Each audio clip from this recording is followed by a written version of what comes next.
বিজেপির জেলা সভাপতি বদলের নির্দেশিকাকে কেন্দ্র করে চরম বিভ্রান্তি। সোশ্যাল মিডিয়ায় ঘুরতে থাকা একটি ভুয়ো বিজ্ঞপ্তিকে কেন্দ্র করে তুমুল চাঞ্চল্য ছড়ালো বীরভূমে। বিজেপির বীরভূম জেলা সভাপতি বদল সংক্রান্ত ওই বিজ্ঞপ্তি বহু বিজেপি নেতাকর্মীও শেয়ার করে ফেলেন, কিন্তু পরে জানা যায় যে সেটা একেবারেই ভুয়ো। ততক্ষণে জেলা জুড়ে রাজনৈতিক হইচই একেবারে শুরু হয়ে গিয়েছে। গত মার্চ এপ্রিল মাস নাগাদ রাজ্য জুড়ে সাংগঠনিক রদবদল করেছিল বিজেপি। এই ঘটনাকে চরম নোংরামি বলে আখ্যা দিয়েছেন বিজেপির রাজ্যের সাধারণ সম্পাদক জগন্নাথ চ্যাটার্জি। শনিবার তিনি স্পষ্ট জানান, বীরভূমে বিজেপির জেলা সভাপতিতে কোনো পরিবর্তন হয়নি। রাজ্য সভাপতির সই জাল করে একটি ফেক নোটিফিকেশন ছড়ানো হয়েছে। কি অভিযোগ রয়েছে জগন্নাথ চ্যাটার্জির, আগে শোনাই আপনাদের।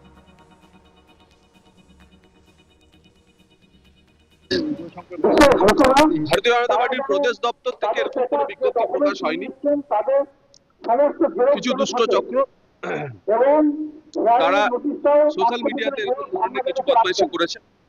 একটি ফেক নোটিফিকেশনকে আমাদের রাজ্য সভাপতির সই নকল, সেটা বুঝতে পারার সঙ্গে সঙ্গে আমরা প্রদেশকে জানাই এবং এ নিয়ে ব্যবস্থা নেওয়া হয়েছে।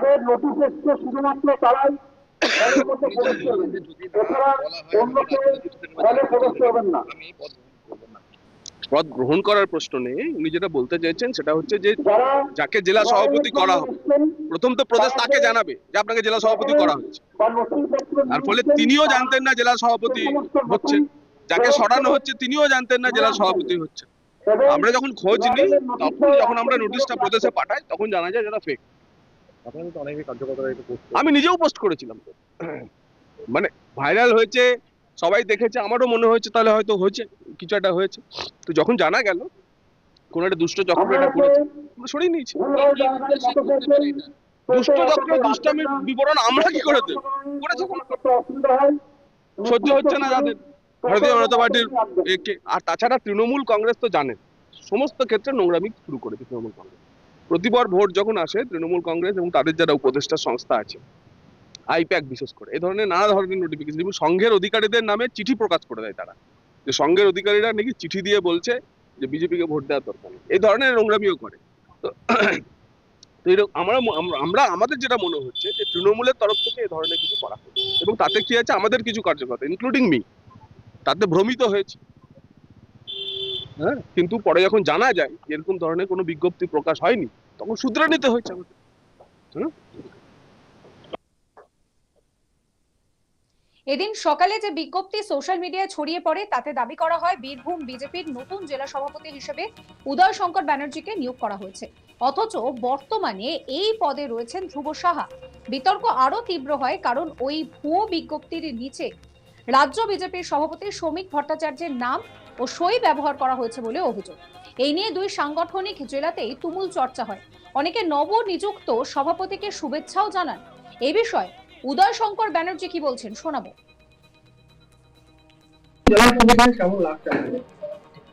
এটা নতুন কিছু নয় আমাদের কাছে, কারণ আমরা যেভাবে যে ঘটনা থেকে উঠে এসেছি বা যেভাবে মানুষ হয়েছি, এই আইডিওলজির উপরে দাঁড়িয়ে থেকেই মানুষ হয়েছি।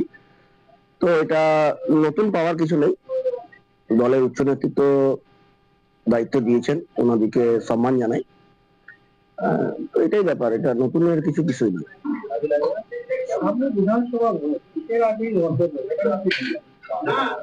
না, এটা রদবদল ঠিক নয়, এটা আপনারা অন্যভাবে ব্যাখ্যা করবেন না। আমাদের দলের কিছু সিস্টেম থাকে, সাংগঠনিক দল তো স্বাভাবিকভাবে একটা বার্তা ছিল যে কোন জেলা সভাপতি কোন জায়গায় দাঁড়াতে পারবেন না বিধানসভা নির্বাচনে। তো আমাদের যিনি জেলা সভাপতি ছিলেন বলবো, সম্মানীয় ধ্রুব সাহা মহাশয়, তো উনি হয়তো নির্বাচনে প্রতিদ্বন্দ্বিতা করবেন কোন সিটে, হয়তো সেইভাবে দল তাকে অব্যাহত দিয়েছে, তো নতুন সভাপতি ঘোষণা করছে।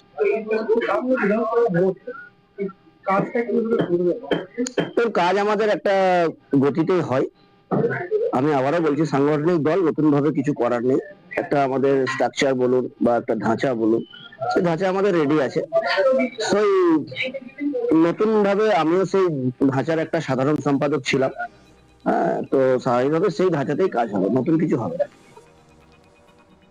জানা যাচ্ছে বীরভূম জেলা সভাপতির পদ ঘিরে যখন জল্পনা তুঙ্গে, ঠিক সেই সময়ে পরিকল্পিতভাবে এই ভুয়ো নোটিফিকেশন ছড়ানো হয়েছে। বিজেপির অন্তরে এই বিষয়টি নিয়ে তীব্র ক্ষোভ তৈরি হয়েছে। দলের শীর্ষ নেতৃত্বের দাবি, এর মাধ্যমে দলের ভাবমূর্তি নষ্ট করার একটা চেষ্টা চলছে। এই ঘটনার নেপথ্যে কারা রয়েছে তা খতিয়ে দেখা হবে বলে দল সূত্রে জানা গিয়েছে। প্রয়োজনে আইনি পদক্ষেপ নেওয়ার বিবেচনাও করা হতে পারে। এই নিয়ে আমার কলিগ শান্তনু হাজরা একটি রিপোর্ট দিয়েছে, সেই রিপোর্ট রইল আপনাদের জন্য। বীরভূম বিজেপি জেলা সভাপতির বদলকে ঘিরে কিন্তু একেবারে রহস্যজনক ঘটনা উঠে আসছে, যেখানে দেখা গেল সাত সকালে উদয়শঙ্কর ব্যানার্জি বিজেপির নবনির্বাচিত জেলা সভাপতি হয়েছেন, তার বাড়িতেও কর্মী সমর্থকেরা ছুটে গেলেন, ছুটে গিয়ে তাকে মাল্যদান করলেন। তিনি নিজেও কিন্তু বক্তব্য প্রকাশ করলেন। সেখানে তিনি স্পষ্ট জানালেন যে 2026 বিধানসভা নির্বাচনে বীরভূমের যে জেলা সভাপতি যে ছিলেন অর্থাৎ ধ্রুব শাহ, তিনি কিন্তু প্রার্থী হতে চলেছেন, এমনটা মন্তব্য করে দিলেন। তারপরে রীতিমতোই দেখা গেল অন্যদিকে থেকে বিজেপির যে রাজ্য স্তরে যে নেতৃত্ব রয়েছে, সৌমিত্র খা, জগন্নাথ চট্টোপাধ্যায়, আরো অন্যান্য নেতৃত্ববর্গ, ভারতীয় জনতা পার্টিরই নেতৃত্ববর্গ কিন্তু একটি শ্রমিক ভট্টাচার্যের প্যাডে লেখা বীরভূমের নতুন জেলা সভাপতি আইনজীবী উদয় শঙ্কর ব্যানার্জি হয়ে এই কিন্তু ঘোষণা, সেই পোস্ট কিন্তু সকলে বিজেপির তরফ থেকে সবচেয়ে বেশি শেয়ার হতে থাকলো। পরবর্তীতে দেখা যাচ্ছে জগন্নাথ চট্টোপাধ্যায়, রাজ্যের সাধারণ সম্পাদক, তিনি আবার বলছেন যে এই পোস্টটি তৃণমূলের আইটি সেলের চক্রান্ত। তাহলে প্রশ্ন হচ্ছে এখানে, তৃণমূলের আইটি সেলের চক্রান্ত হলে সেই চক্রান্তে বিজেপির বড় বড় তাবড় তাবড় নেতারা পা দিচ্ছে এবং তাদের জেলা সভাপতি বদল হয়ে যাচ্ছে। অন্যদিকে রাজ্য বিজেপির সভাপতি শ্রমিক ভট্টাচার্যের সই নকল হয়ে যাচ্ছে। সাথে সাথে যে বিজেপির প্যাড রয়েছে, দলীয় প্যাড, সেই প্যাডে কিভাবে নাম উঠে রয়েছে সেইগুলো কিন্তু নিয়ে তাদের কাছে প্রশ্ন থাকছে। তারপরে তিনি ব্যাখ্যা দিয়েছেন যে তা প্রদেশকে পাঠানো হয়েছিল, প্রদেশের তরফ থেকে এটিকে অনুমোদন ফেক বলে দাবি করেছেন এবং রাজ্য বিজেপি সভাপতি শ্রমিক ভট্টাচার্যের সই নকল করা হয়েছে বলছে। তাহলে এই প্রশ্ন কিন্তু তিনি উত্তর দিয়েছেন রীতিমতো কয়েকদিনের মাথায়। তো এই মুহূর্তে বীরভূমের জেলা সভাপতি ধ্রুব সাহাই কিন্তু বিজেপির তরফ থেকে রয়েছে বলে স্পষ্ট করা হচ্ছে এবং রীতিমতোই এই যে একটা সোশ্যাল মিডিয়ার ফেক নোটিফিকেশনের কথাই দোহাই দিচ্ছে ভারতীয় জনতা পার্টির তরফ থেকে।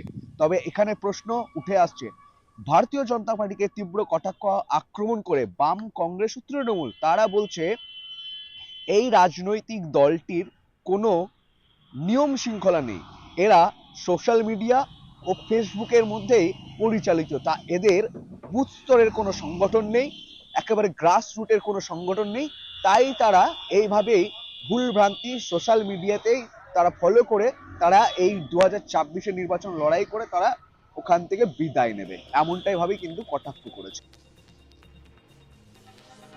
এই ভিডিও সম্পর্কে আপনাদের মতামত জানাবেন। সমস্ত খবরের আপডেটের জন্য চ্যানেলটিকে সাবস্ক্রাইব করতে ভুলবেন না।